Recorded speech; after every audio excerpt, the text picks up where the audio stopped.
निम्नलिखित से संबंधित उदाहरण देखेंगे।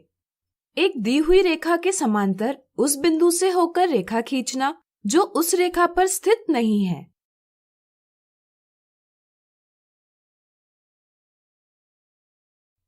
रेखा R के बाहर बिंदु R स्थित है। रूलर और प्रकार की सहायता से बिंदु R से होकर जाती हुई रेखा R के समांतर एक रेखा M खींचिए।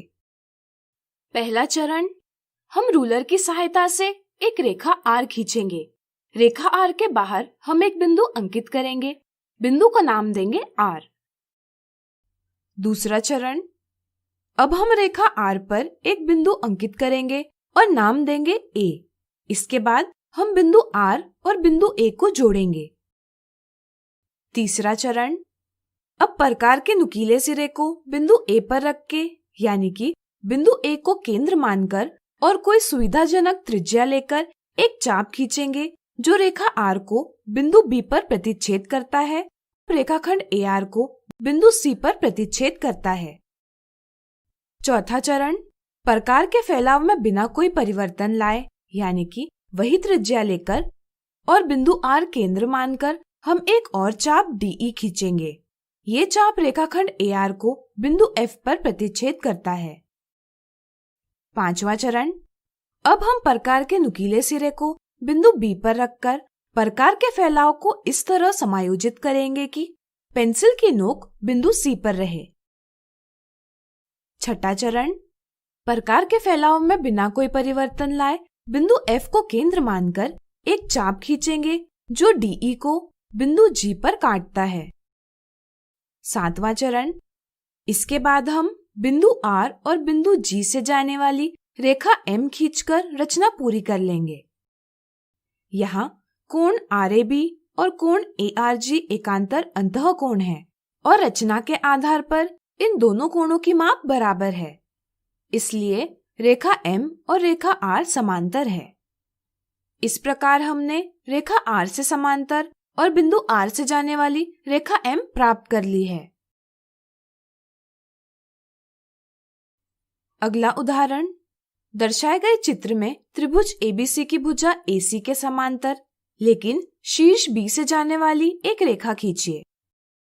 त्रिभुज ABC की भुजा AC के समांतर लेकिन शीर्ष B से जाने वाली एक रेखा खींचनी है। क्या आप बता सकते हैं यह हम कैसे करेंगे? सोचिए सोचिए। चलिए हम बताते हैं। सबसे पहले हम भुजा AB को दर्शाए प्रकार से बिंदु K से होते हुए बढ़ाएंगे।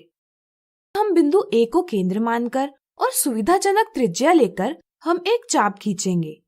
ये चाप भुजा AB को बिंदु P पर काटता है और भुजा CA को बिंदु Q पर काटता है। यही त्रिज्या लेकर और बिंदु B को केंद्र मानकर हम एक और चाप RS खींचेंगे। चाप RS किरण BK को बिंदु T पर काटता है। इसके बाद प्रकार के नुकीले सिरे को बिंदु P पर स्थापित करेंगे और पेंसिल की नोक को बिंदु Q पर समायोजित करेंगे। इस माप की त्रिज्या लेकर और बिंदु T को केंद्र मानकर हम एक चाप खींचेंगे जो चाप RS को बिंदु U पर प्रतिच्छेद करता है। अब हम बिंदु B और बिंदु U से जाने वाली रेखा M खींचेंगे। यहाँ कोण CAB और कोण UBT संगत कोण है और रचना के आधार पर वे समान हैं। आपको याद होगा कि यदि एक तिर्यक छेदी रेखा जब दो समांतर रेखाओं को काटती है तो बनने वाले संगत कोण बराबर होते हैं, या हम कहेंगे कि यहाँ दो संगत कोण बराबर है। इसलिए रेखा M त्रिभुज ABC की भुजा CA के समांतर है।